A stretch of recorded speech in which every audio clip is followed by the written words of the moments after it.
Hi, it's Dennis Daly. During the early 1950s, listeners to CBS Radio were treated to nearly 120 episodes of one of the best detective shows of all time. So I'm focusing in on the adventures of Philip Marlowe.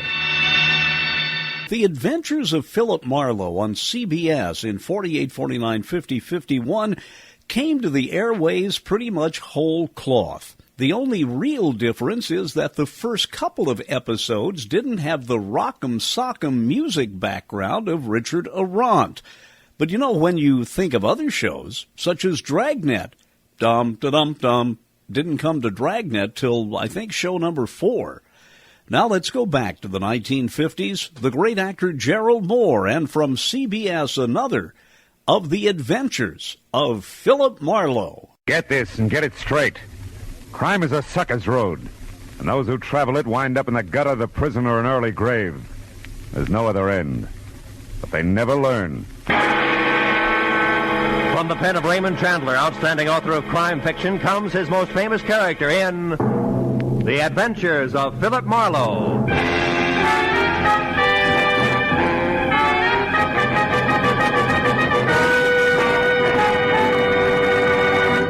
Now, with Gerald Moore starred as Philip Marlowe, we bring you tonight's transcribed story, The Fox's Tale.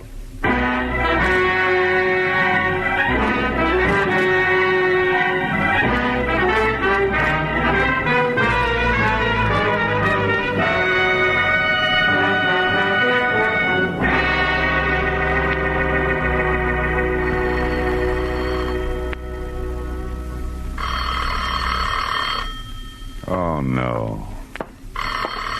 There are some times when the phone just never should have been invented. Hello, Marlowe speaking. This is Orrin Metcalf.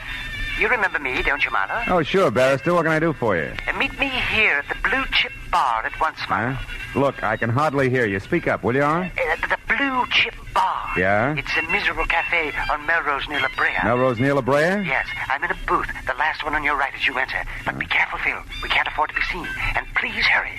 I'll pay you handsomely. To do what, Orrin? To impersonate a dead man.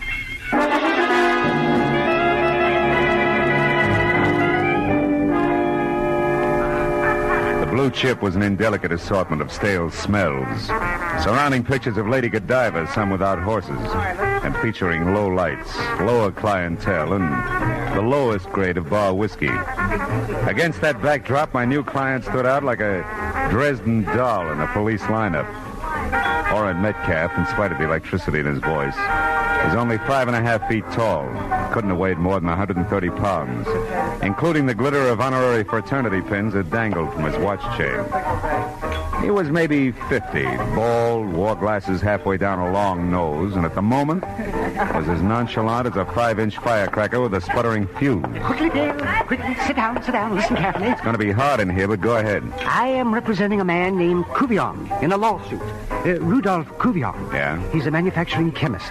Hungarian born. At present, Phil, in a sanitarium.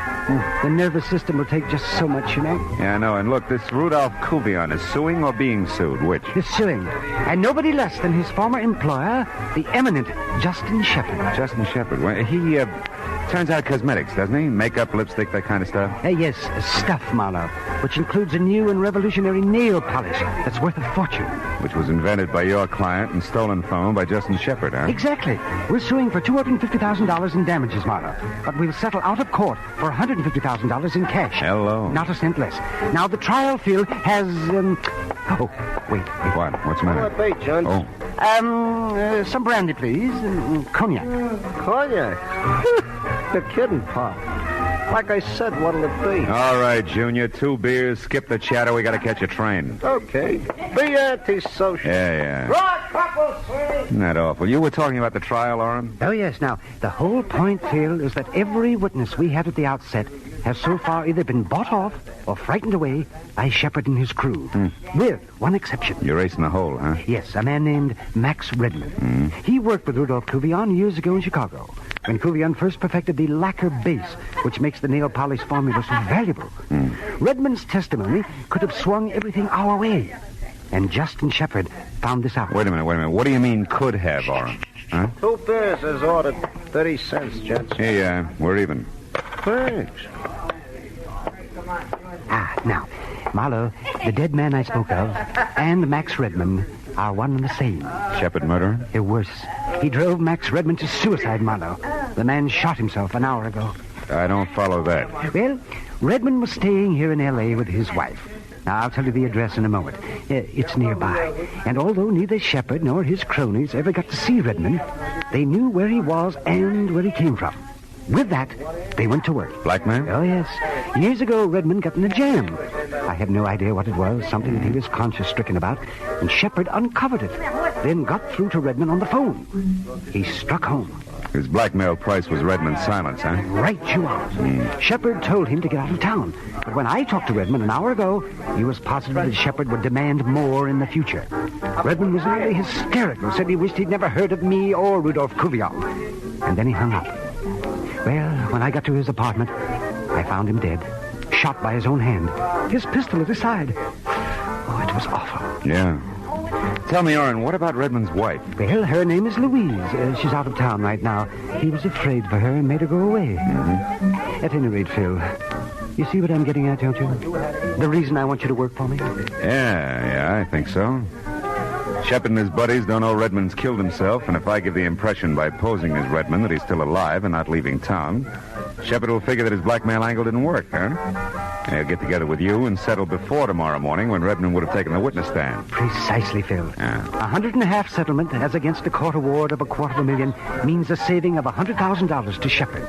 He'll pay it as long as he thinks Redmond's still alive and willing to testify. Well, now, will you do it, Marlowe? Pose as Redmond, huh? There's $1,000 in it for him. I don't know. $1,000, Phil. And Rudolph Cuvion, helpless in the sanitarium. And Max Redmond. It's an awful lot to turn down, isn't it, Orrin, huh? Thank you. Thank you. Now then, here's the deal. Oh, wait a minute. How about... No questions. Every minute counts. Now, I've got Redmond's top coat right here. Now, you put it on when you leave. And here are the keys to his apartment. It's the Garden Court Apartments on South Ogden. South Ogden? Yes, right. Now, you sneak inside. Then a minute later, very obviously, go out again. Get into his car. It's a new green Nash. Drive up into the Hollywood Hills along Lookout Road. Why there? Well, Redmond drove up there a lot. Now, later, return to the apartment. You'll probably be followed as Redmond always was. And the man will be big and muscular. And in a black coupe. It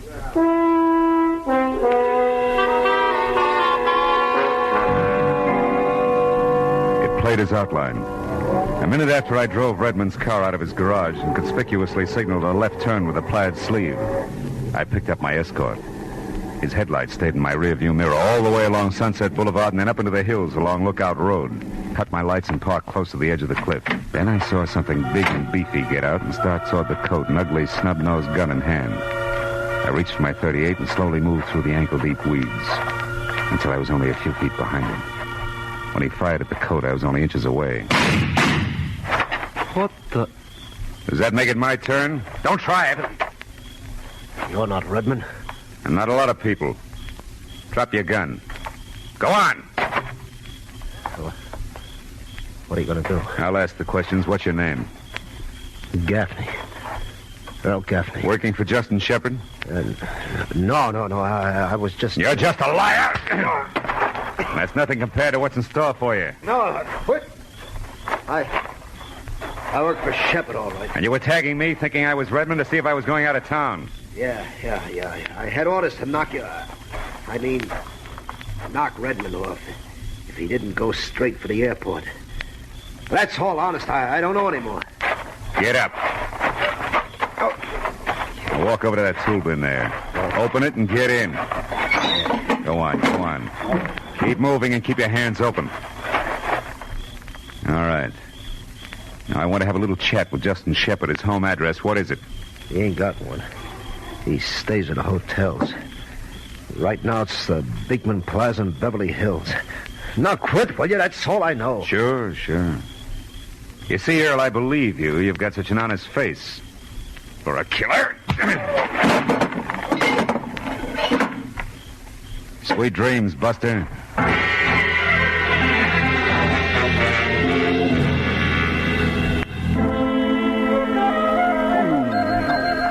2 gladiolas and 1 golden iris.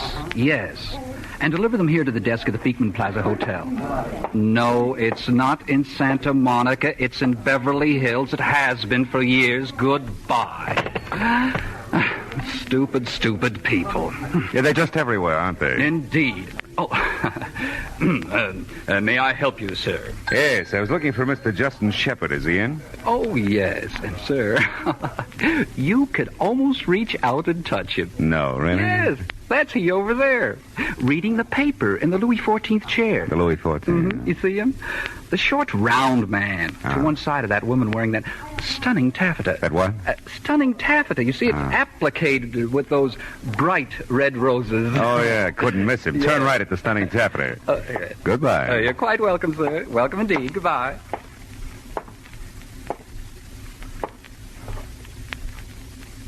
Mr. Shepard? That's right. My name is Philip Marlowe. I'm a private detective. I know. I've heard of you. Oh? What's on your mind, Mr. Marlowe? A chemist. What about him? What does he have to do with me? Earl Gaffney. Who is Earl Gaffney? A louse who missed. Like the rest of them will. Max Redmond is still alive, and I intend to keep him that way. Good night, Mr. Shepard. See you in court. The effect was great. The fat man's mouth fell open and his chins jellied all over his chest. I let it go at that. The illusion was established. As far as Justin Shepard and company were concerned, Max Redmond was very much alive and kicking up the kind of trouble that they didn't want.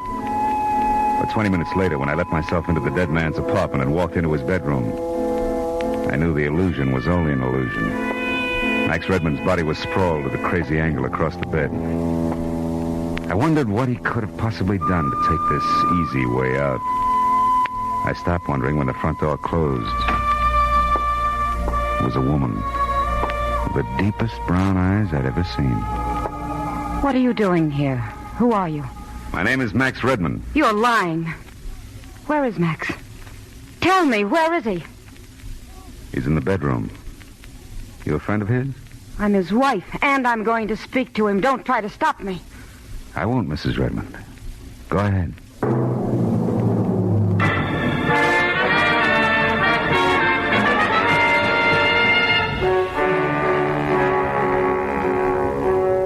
Louise Redmond's dark, troubled eyes stared at the bedroom door for an instant. Then she darted past me and inside. When she saw him, she froze, her eyes on the gun at the dead man's side. One hand trembled toward her mouth. Hang out of yourself, baby. Oh, Max. Max, why did you do it? Why? Your husband had proof that a fat buzzard named Justin Shepard swindled a fortune from Rudolph Kuvian, an old friend of his. Max was going to offer that proof tomorrow morning in court. He wouldn't kill himself because of that. Well, there must have been something in his past that he couldn't live with any longer. What? You know what it was, Louise? I don't believe any of this. You were in here posing as Max. You're responsible for his death, but you won't get away Louise, with it. give me that gun. Little fool, let go. I said let go. That's better. You're smart enough to give in fast anyway. Now sit down over there and listen. Who are you? Why are you here? I'm Philip Marlowe, hired by Orrin Metcalf. You know him? Yes. He found Max like that. They couldn't let Shepard know that the case against him was dead, so he hired me to keep up the illusion that Max was still alive. Metcalf is sure that Shepard will crack before morning. But we'll need your cooperation, Louise. How about it, huh? When you took that gun away from me, you smashed my only picture of Max.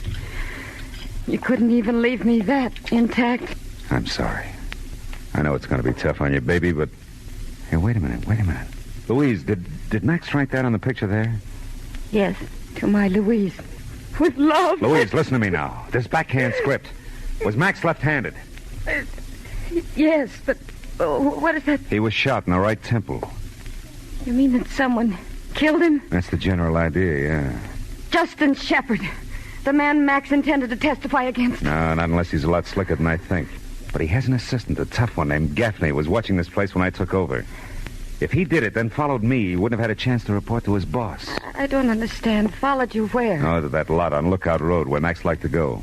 I caught Gaffney there and filed him away in a tool bin. I better go and have another chat with that boy right now. You wait here. Here. Now, look, baby, we can't quit. You've got to finish the job Max started for his old friend Kuvian, and better than that, maybe we can get Max's killer, too. Are you game? I'll do as you say. As I went out to Redmond's car, several things bothered me. And not the least of them were Louise Redmond's dark, deep eyes. When I got in the car, I felt the pistol that had killed Max. It was in my pocket where I dropped it after I'd taken it away from the girl. I pulled it out and looked at it. It was a Belgian Browning 765 automatic. I broke it apart and then, on a hunch, I slipped it back together, got out of the car again, and took the gun up to Louise. I don't know much about guns, Marlowe. All you may have to do is point at Louise. The threat will probably be enough. In case it isn't, that's the safety catch there on the side. I'll be back as soon as I can.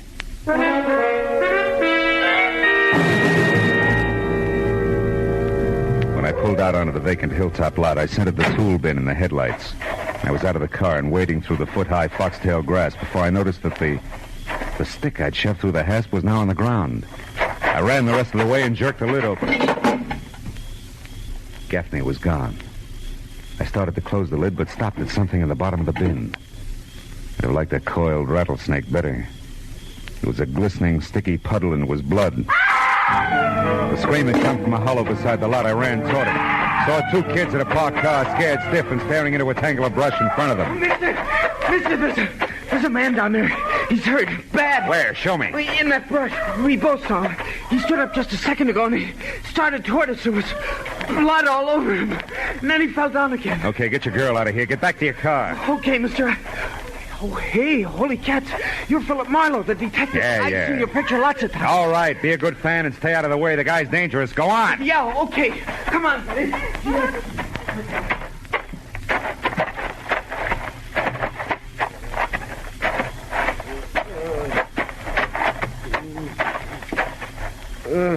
Gaffney. Who did it, Gaffney? It's afraid. Yeah? He knew I'd spill and... Who, Gaffney? Who knew? Who? Yeah. Hey, Mr. Marlowe. Hey, Mr. Marlowe. Did you find him, Mr. Marlowe? Yeah, I found him, son. He's dead. Holy cat. Now, look, do me a favor, will you? Get to a phone, report this to the police. Oh, yeah, sure. Tell them I'll get in touch with them as soon as I can. Okay. Sure, Mr. Marlowe. Yeah, right away. My next stop had to be Justin Shepard's hotel. And now I had more to go on than a couple of hints from left field.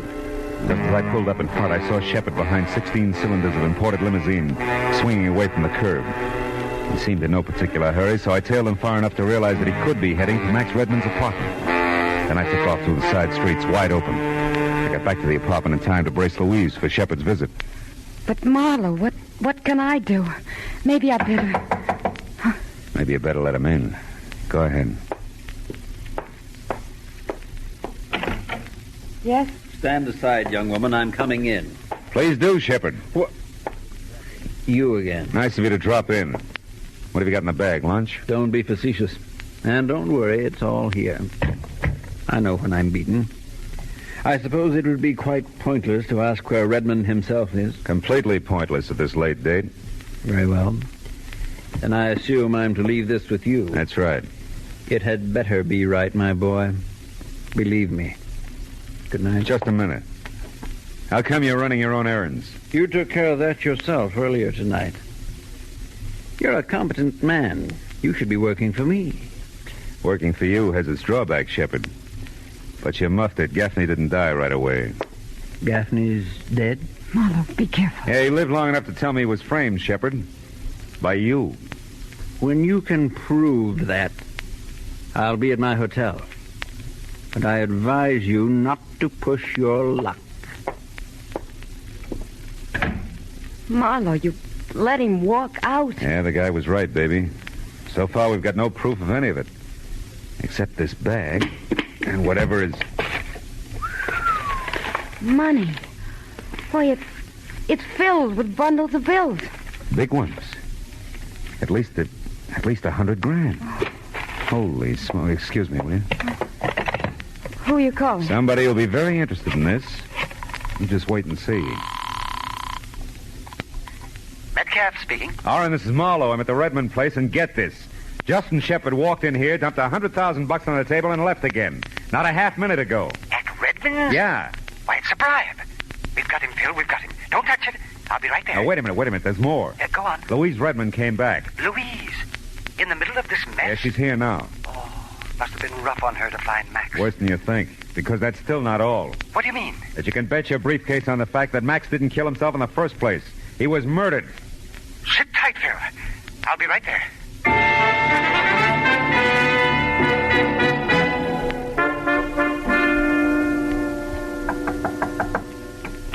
Come on in, Oren. The money, Marlowe. Where is it? In the bag there on the table. Yes. Excellent. Iron-bound evidence. Best in the world. We'll have this impounded right away. And... Oh, Mrs. Redmond, I can't tell you how sorry I am, my dear. Thank you, Mr. Metcalf. But I'm grateful to you and to Mr. Marlowe here that Max's death wasn't entirely without purpose, at least. What about that, Phil? Can we prove he was murdered? Well, the bullet entered his right temple, but he was left-handed. That's about all we got. Simple as that. And yet it went by me completely. I doubt we can stick anybody for it. Why not? Well, because his killer may be already... Already what, Phil? Oh, already dead. Another killing? Well, what are you talking about, man? One Earl Gaffney, Shepard's gentle assistant. What?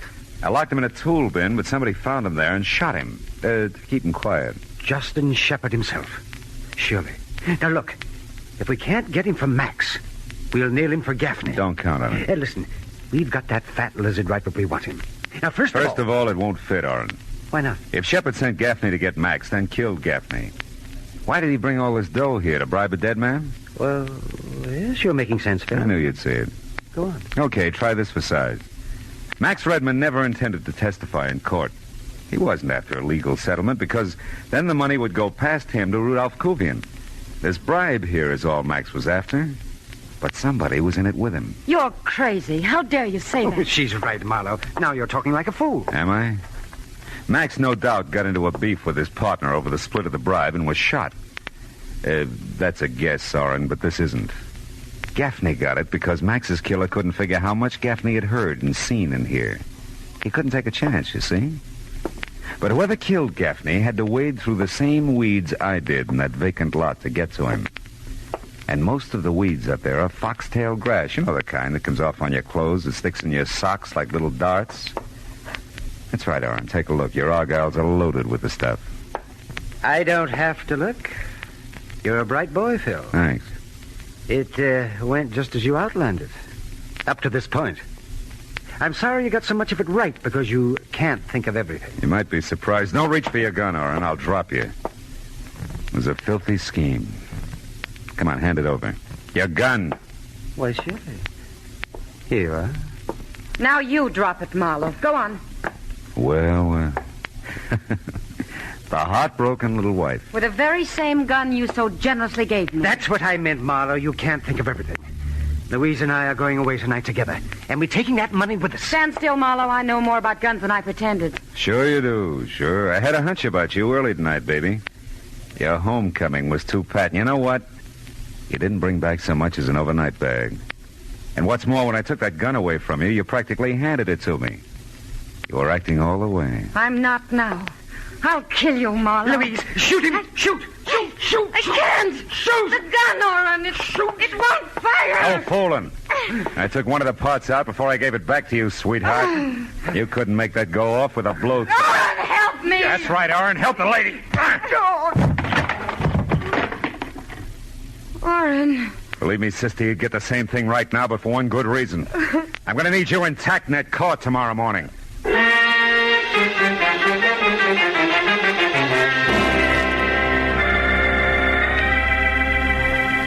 By the time the police showed up, Orrin Metcalf, dynamic barrister, and Louise Redmond, beautiful dreamer, were already coming apart at the seams. 2 hours later, when I finally got away from it, they were still screaming hysterical insults at each other. Now, before I went home, I stopped by the sanitarium just long enough to shake hands with Rudolph Kuvian, who turned out to be a nice, quiet, thoughtful old guy. And I assured him of a fair shake that was long overdue. I guess it made him happy. It was hard to tell, because the look on his face said that maybe the real price in things other than money had been much too high. Well, that's the way it is with some characters. They're human. This is CBS, where Burns and Allen are heard every Wednesday night, the Columbia Broadcasting System.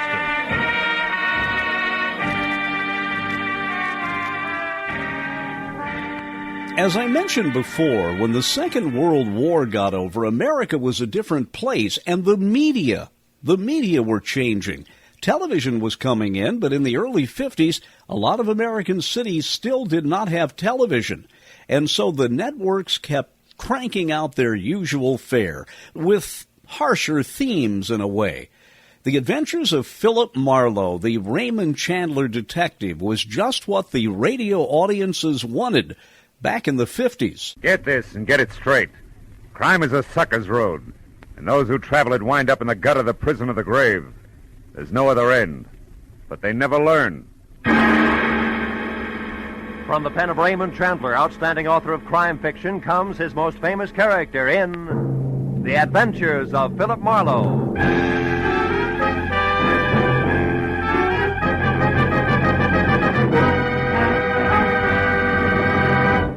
Now, with Gerald Moore, starred as Philip Marlowe, we bring you tonight's exciting story, The Bedside Manners.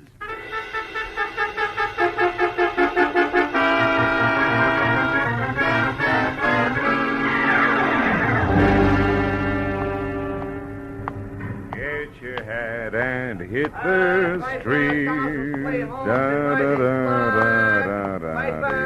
Piper, get your paper. Hi, Mr. Marlowe. Hi, Tommy. Paper tonight? Okay, kid.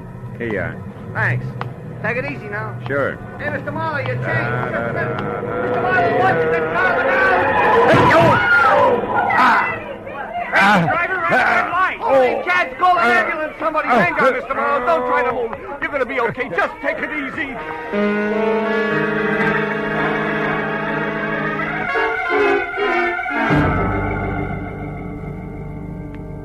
Well, that's the way it happened. 2 weeks ago. When they scraped me up off the pavement, I felt like everything must have been broken. But finally, the doctor boiled it all down to a fractured tibia and assorted bruises. Netted me 10 days in the hospital, tangled up with enough pulleys, weights, and trapeze bars to rig a circus tent. After which, I managed to get sprung to the peace and quiet of my own apartment. There, on a special bed in my living room, I spent 4 days scratching my broken leg through an inch of plastic cast while I worried about the business I was missing. Until finally, Ordine Patterson, a girl with a multi-million-dollar estate I'd worked for once, insisted on seeing me immediately about a job, one she was sure I could handle, even flat on my back. Phil, it's about my brother, Maynard. Oh, another jam, huh? Yes. Oh, wait a minute, I gotta get comfortable. I guess your father knew his son pretty well when he left. Yeah, he left all that dough in your hands, Ordine. Yes, only this time, I sincerely believe Maynard's learned his lesson, Phil. He's worried sick. And frankly, so am I. So am I, if I can straighten this leg out. Well, if you think I can help in this condition, it can't be too serious. Right. Hey, before you sit down, reach me a cigarette, will you? Yeah, sure. Sure, Phil. Here it is. Oh, thanks. Phil, last Saturday night, Maynard went out on a binge. He got home at 4 o'clock in the morning, awfully intoxicated. No, it's not unusual for Maynard, is it? No, except this time he was frightened, Phil. Scared stiff. Oh, what about? Well, that's just the point. We don't know. He was so drunk he couldn't remember anything. Didn't know where he'd been or with whom. Oh, Phil, it was terrible. Well, if this was last Saturday, why are you so worried? Anything had happened, surely by now you'd have heard. Yes, but something did happen, Phil. Oh?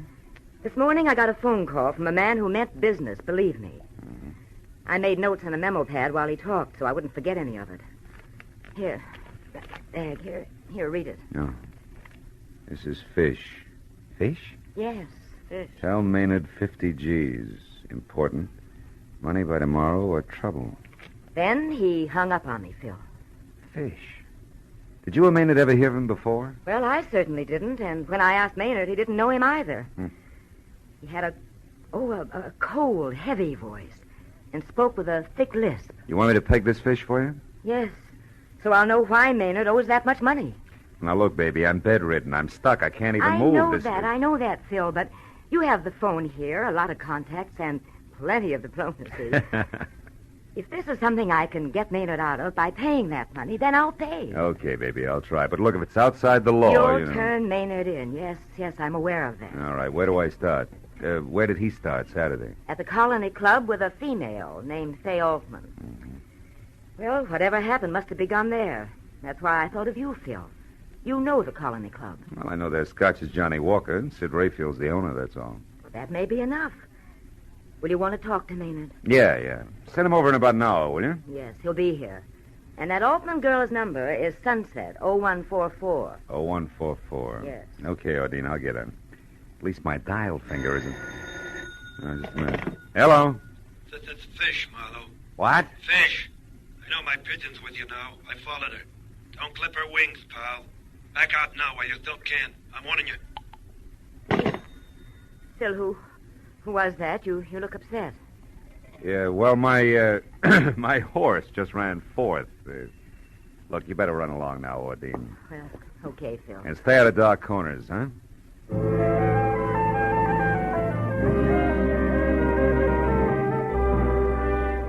In spite of my sitting duck position, I told myself that a private detective who listens to warnings today is out of business tomorrow. So I put in a call for Sid Rayfield at the Colony Club. Sid was out, so I left a message for him to get in touch with me. Next, I tried Fay Altman, but the Sunset number went unanswered. After that, I started checking for the next best thing to legs I could think of. A guy named Hunger MARLOWE. By profession, a roving bookie, by appearance, a slouch and threadbare hound's tooth propped against any convenient lamppost. Hunger, by some peculiar instinct, either knew or could find out about anything, especially slightly illegal. And because I'd once pried him out of a tight spot, he loved me like a brother. I finally located him in a pool hall on Melrose and told him what I needed to know. He promised it was as good as done and was off to the Colony Club and I would hear from him. Well, that left me with nothing to do but scratch my cast again, worry about my gun being in the desk drawer in my office, think about Fish, and wait. Things went like that for 45 minutes and then... Come in.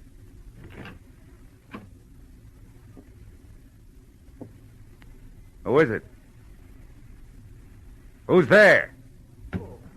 Why, it's me. Hunger. Oh. What's the matter, Philip? You're jumpy. Yeah, I'm real glad to see you, fella. Likewise. How you feeling under the weather, huh? Yeah. How's it been? No, it's bothering me a little. Look, I brought you some flowers. Oh, Hunger, you shouldn't have. I know. I tried to get long stems, but them plants in the park ain't doing so good this year. Hey, listen, are you sure you gave me the right dope on the phone, Philip? Sure, I'm sure. Why? What'd you find out? Oh, that's just it. Nothing. I went to the Colony Club and got talking around, but not one thing worth noticing went on there Saturday night. Well, maybe it started there and moved out, huh? I tried that. Some of the customers went out to the valley after to shoot little dice. Another bunch moved down to that big joint on Adams for some poker. That's all. Gambling, huh? Could be a gambling setup. Were they big games? No, just the usual. Nothing extra at all. Oh. And especially, I couldn't pin down a thing on any 50 G's changing hands. Are you positive, Hunger? Well, you don't ask too many questions in that league, Philip, but I'm pretty sure nobody got rich or I'd have heard, you know? Oh. I got a hint, at least. Yeah, well, look, what about this guy named Fish? Blank. Some new faces in town, but no high rollers answering to Fish. And the background on Fay Altman? Yeah, some. Pick and shovel queen, in a nice way. Uh-huh. Been digging nuggets here and there for a year or so. The latest is the gill-edged punk you want to know about, Maynard Patterson. Uh-huh. Say, can I have one of these? Yeah, go ahead. Feed your face. Incidentally, They was among those present at the colony Saturday night, if that means something to you. And that's about it, Philip. Okay, Hunger. Thanks a million. I'm sorry I couldn't be more help, but I think you're getting a bum pitch. Oh, well, In fact, visitors. Hey, I got a back way out of here. It won't look so good. Sure. Bedroom, Hunger. You can go out the window and down the fire escape. Hey, wait a minute. Is that a new shirt? No, I come into a bit of clink, so I had it washed. I hope you're feeling better, Philip. I'll see Yeah, you. thanks. Oh, come in. Ordine, my sister said you wanted to see me, Mr. Marlowe. Sorry about your leg. I'm sorry about it, too. I can't get comfortable. Hey, I hear you really tied one on the other night, huh, kid? Yeah, but I'm through, Mr. Marlowe. I swear it. Yeah, sure. Sit down. Oh, thanks. What about the gambling? Lose your head over that, too? Yeah, I guess I do. As far as my allowance goes, anyway. Now, look, I want you to tell me all you remember about Saturday night. Well, I went to the Colony Club with Fay. That's my girl, Fay Altman. By the way, how do you rate stuff like Fay on your allowance? Huh? Just Skip a minute. Skip it. Go ahead. Well, I was drinking quite a bit, and by 1 o'clock, I guess I was pretty fuzzy. I lost Fay someplace. Then I went outside for some air, and from there on, it's just a blank. Well, now, look, if you didn't pass out cold, you're bound to have some flashes you can remember. I want it all. Well, I do remember a couple of things, Mr. Marlowe. Oh? They're more like a dream than anything else. I seem to remember a big, old-fashioned house. It was dark and gloomy with high ceilings and old, ornate brass chandeliers. I don't know how I got there or what I was doing. Were you alone? Well, I don't think so. I've got a man's face in my mind, a flabby guy in a silk shirt. He had big hands, freckles on the backs of him, with kind of a reddish hair on him. I remember him against something green. Did he lisp? I can't seem to remember. And just thinking about him gives me the willies, but I don't know why. I can't figure out why. I talked to Fay. She waited for me until the colony closed, and then she went home. She was pretty mad about it. You sure that's all you can remember? Yep. Yeah, that's everything. Mm-hmm. Oh, does it make any sense at all? Not much. Sounds like you could have been mixed up at a poker game at a green top table in an old dump on Adams. Lost your shirt to a fat guy named Fish. You think that's all there is to it, huh? Well, not quite all. There's the little matter of $50,000 you owe him. 50,000? Look, Mr. Marlowe, if you and Ordine get me out of this mess, I swear I'll straighten up. I'll never get into trouble again, honest. Sonny boy, what you do later is your sister's headache, strictly. I got trouble enough lining things up so you can get off the hook. Now go on home and stay there till I call you. Okay. Mr. Marlowe, I know you don't like me, but... Well, thanks anyhow. $50,000. Oh. Yeah, sunset 01 4. They have to put casts on so tight. Hello? Fay, my name is Phil Marlowe. I've been trying to reach you for 2 hours. Well, maybe you need longer arms, Mr. Marlowe. No, just some conversation about Maynard Patterson. I'm in my apartment, number 210, Granada Arms on Franklin. Can you come over? Why would I want to talk about Maynard to you in the first place, and why don't you come over here in the second? Oh, in the first place, I'm a private detective. In the second, I got a busted leg. How about it? It's important. Well, I've never dated a private detective with a broken leg before. It sounds entrancing. I'm around the corner on Bronson. I'll be right there. Good, Goodbye, Fay. Come on in. Well.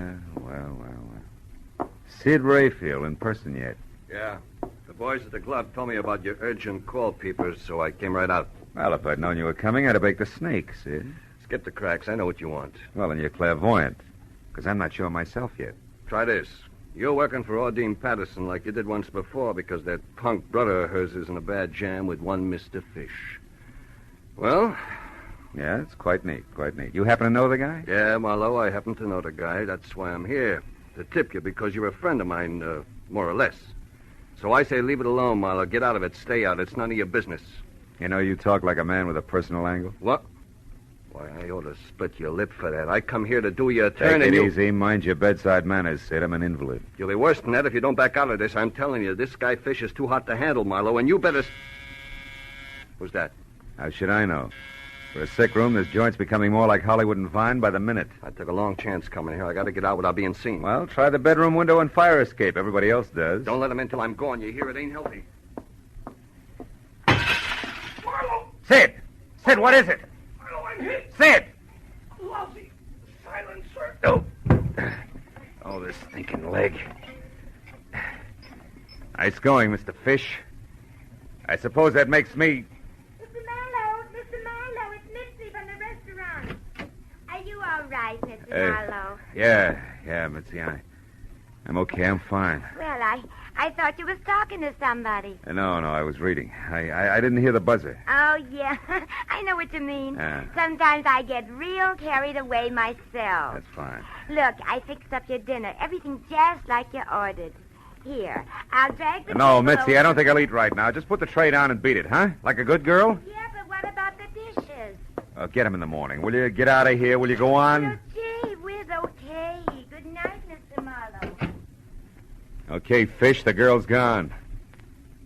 Well, come on in. Did you hear me? I said come on in. I guess I'm as ready as I'll ever be. It was time for a call to homicide. But even as I reached for the phone, it went off. Hello. I said hello. This is your last warning, Marlowe. Oh, you got to a phone fast, Buster. What's on your slippery mind, Fish? Something you'd be smart to pay attention to. You see, Marlowe, you're only still alive because it's convenient to me. Too bad you didn't feel that way about Sid Rayfield. Rayfield got what he deserved. And so will you. Like I said, you're only still alive because it's convenient to me. You happen to be working for the lady who holds the purse strings. Go on. Therefore, there's very little more, Marlowe, except this. Maynard Patterson's a lousy poker player. On Saturday night, he dropped $50,000 to me. $50,000 in two markets, Marlowe. One for $2,000, the other for $48,000. I want both paid promptly, you understand? Not quite. Maynard Patterson doesn't remember what happened Saturday night. So? Oh, maybe you know all about it and you're making this up as you go along. No, Marlowe, that's not the case. If you drag yourself to the windowsill in your bedroom, you'll find all the proof you need. What do you mean? That I left one of the markers there, in a white envelope. The one for $2,000. And it's in the poor little rich boy's own handwriting. I left it there so you'd know I'm not kidding about the $48,000. I'll be in touch. So long, Marlowe. Well, you're both a lousy double crook. Come in. Sure. Why not? How could a girl ever resist the welcome in your voice? I'm Fay Altman, private detective. That figures. What happened to you? Fall out of a transom or trip over a clue? Which? Neither. It was a wisecrack, honey. I laughed so hard I fell down and broke my leg. Let's get down to business, huh? Yeah. For a starter, Fay, what's your connection with Maynard Patterson? How tight is the knot? Huh? What was that again? I said you and Maynard. Just how chummy are you two? I thought I heard you right. You know, private detective, I don't like being pushed around. Fay, And there's a being dead pushed man around in the is- bedroom. Dead man? Did you say a dead man? Sid Rayfield. He was murdered, Fay. Oh, no. Oh, not Sid. Gee, he was a nice guy, Marlowe. Sharp, but nice. Fay, I want you to go in there and look for an envelope on the windowsill. An envelope? No, I don't think I want It's to... important, Fay. I can't get out of this bed. Now, go on. It may help us tag Sid's killer. But... All right. I'll get it. You say it's near the window... Oh, Keep going, Kay. At the windowsill. Do you see it? yeah. I've got it. Here. Yeah. Hey, the window's broken in there. Do you know it? Yeah. Now, Fay, my question about you and Maynard, somehow or other it may count. Are you in love with him? No. I mean, I like him all right. He's a good time, nice places, nice people, nice little presents. But no yachts. No, that's right. No yachts. And I like yachts, private detective.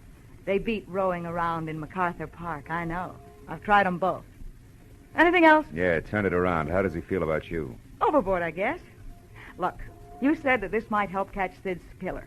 I like Sid, so I'd like to see that happen. But make this question a good one, because it's your last.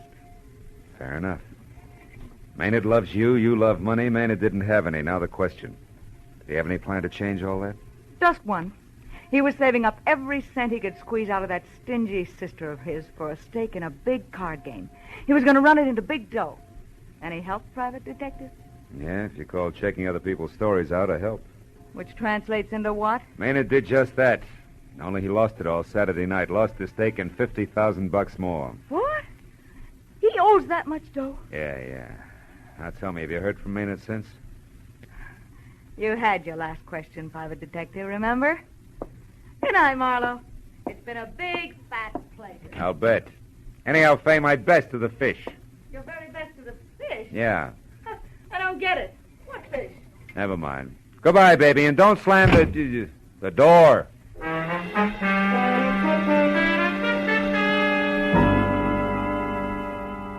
the lady was gone, it was time to call the police. But I was dying hard, and even as I dialed the number, I turned the envelope that had been left on the windowsill over in one hand. The envelope was the cheap kind you find in any dime store with nothing written on it. And the note itself, which read, "I owe the bearer $2,000 payable within 24 hours," was signed Maynard Patterson and dated Saturday. It was on a square piece of memo paper, and it made me think about a little item which for quite a while had been sitting last row, last seat in the back of my mind. Hello? We're trying real hard to be star pupils. Now, Marlowe, the fishing may be great. Oh, this leg. Come on, baby, be home. Hello? This is Marlowe, Ordine. Oh, Phil, what have you found out? I'm not sure, but among other things, I may have caught a killer. Now, listen. Do you still have that note? You know the one you brought over here, the memo you made after Fish called? Have you got it? Yes, it's in my handbag. But Never mind Phil- the question. Just get it, will you? All right, I'll only be a moment. I'll hang on. You better just hang up, Marlowe. I wasn't expecting you just yet, Maynard. Now, nor this gun, I'm sure. Hang up, Marlowe. It'll only make a call back, you know. Yeah. And won't my dear sister be exasperated when she keeps getting a busy signal? No matter how long she dials, only a busy signal. The pronunciation is thignal, Maynard. Huh? Or do I call you Fish? And don't look so surprised. Your act stank. People who can't pronounce the letter S avoid it instead of going out of their way to use it as in Perth string. My mistake, Marlowe. Yeah, among a lot of others. You never should have been careless about the kind of paper you wrote the IOU on. Your sister, who you're trying to swindle, came in here earlier with the same jottings on a piece of paper that's got the same top edge. Irregular. Because no doubt... I know. Because it was ripped off the same telephone pad. And I wouldn't have used that paper since IOUs are customarily written during or immediately after a card game. And I couldn't have been at home at the time of the game. All right, stop it, Marlowe. There's no need for any more hypotheses. No, you can fill in all the blanks, can't you? Step by step, a rotten, tailor-made scheme to get your sister to save you by paying $50,000 to a gambler named Fish who doesn't exist. I said stop it. Slimy setup that began with a fake one-night stand of bottle and bond amnesia. Moved on to an also-fake telephone call to Ordine from a heavy named Fish. A man with a lift. Shut up, Marlowe. And the payoff, the confession call to me. Also... Oh! Yes, Mr. Marlowe, everything you say is so. But I'm still not beaten, and I won't be. You're the only one who knows all this. And even as Fish killed Sid Rayfield, Fish is going to kill you. Fish, Marlowe, not me. Fish, the ruthless gambler who never will be caught, but who my sister will pay, nevertheless. Is that clear, Marlowe? Not quite. Why did you kill Rayfield? He had me convinced that Fish actually existed. Which is the reason he died. He was playing my game, Marlowe, but not for me. Somehow or other, he found out what I was doing. Maybe because he always checked carefully when anybody got too interested in Fay Altman. And he decided to help things along, then cut himself in. Well, you know the answer to that. Now, if you don't mind, turn on the radio, Marlowe. Why? Silencer doesn't make Turn any... it on. Louder. I wouldn't want anything to go wrong now, Marlowe. I've been so lucky. Lucky that I got away from my sister and was free to watch this building, this apartment. Lucky so that I could see who came and who went and act accordingly. Yeah, I've been lucky, all right. You do grant me that, don't you, Marlowe? Yeah, sure. You've been lucky. Yeah, you've been real lucky, Patterson. Up to now. But you know how it is with luck, kid? 1 minute you have it, the next minute it runs out. Look, do you mind if I turn this off? It's putting me to sleep. You are brave, aren't you, Marlowe? No. Just lucky. Lucky that someone's standing behind you. Who? The mounted police? No. Just a guy named Hunger Malloy. It's a funny kind of a guy, Maynard. He was here earlier tonight, and he ducked out by way of the bedroom, at least. I thought he ducked out. Oh, quit it, Marlowe. Huh? Now, don't budge an inch. I'm not going to turn around and give you the chance to go for that gun, which is probably under your pillow. Oh, no. Oh, but Maynard, you should do something. You're about to be hitting a noggin, honest, Maynard, with a vase. That, Marlowe, I'll believe when it happens. He just wouldn't take your word, would he, Philip? Well, that's the way it goes. I'll see you. Now, wait a minute, Hunger. Come back here. I can't, pal. You got a corpse in there. That means cops. Them and me don't mix. Don't worry about it. Just tell me before I bust. You started for the window 20 minutes ago. What happened? Well, Philip, What happened, Hunger? I got delayed. After that, stuff was popping.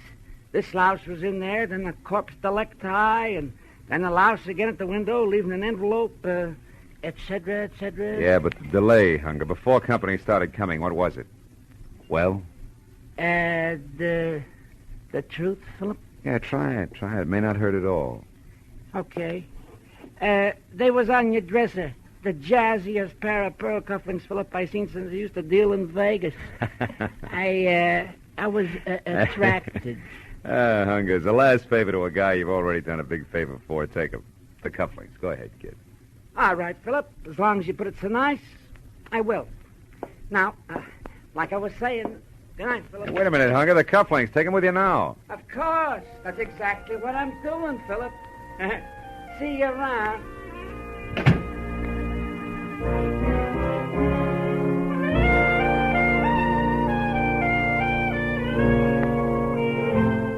Funny little guy. Funny name. Hunger Malloy. You know, it's a strange thing. But a broken leg makes the old wheels go round. Well, that figures. Makes you think about brakes. And that brings me back to Hunger Malloy again. The only break he ever got was in his skull. Somebody once said we make our own brakes. I don't know about that. I didn't break my leg. Or maybe I did. Did I really look where I was going? And Maynard Patterson. Look at all the brakes he had. Loads of dough. Still, he didn't know where he was going either. And Sid Rayfield. I wonder if when the slug hit him, he thought, what a lousy break.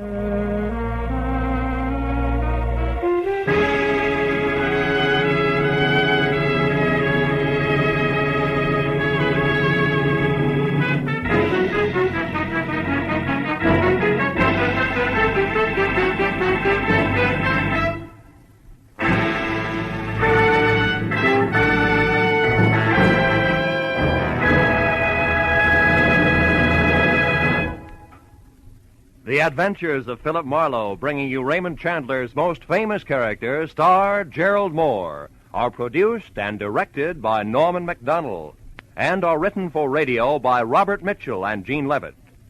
Featured in our cast were Ann Stone, David Ellis, Vivi Janis, Wilms Herbert, Paul Dubov, and Frank Gerstle. The special music is composed and conducted by Richard Orant. Be sure and be with us again next week when Philip Marlowe says... This time it was strictly out of whack. From a perfect hostess, who was rude to her guests, past a big red fence that ran all the way from L.A. to Palm Springs, to a second-story man stabbed to death in a basement apartment.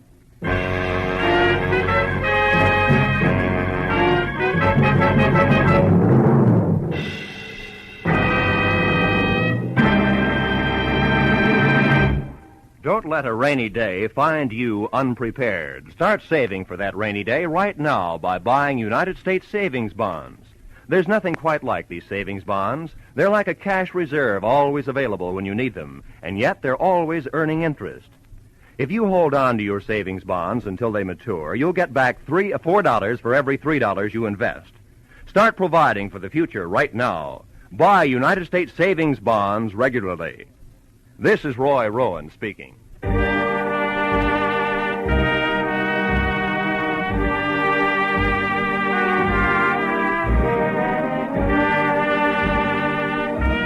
This is CBS, the Columbia Broadcasting System.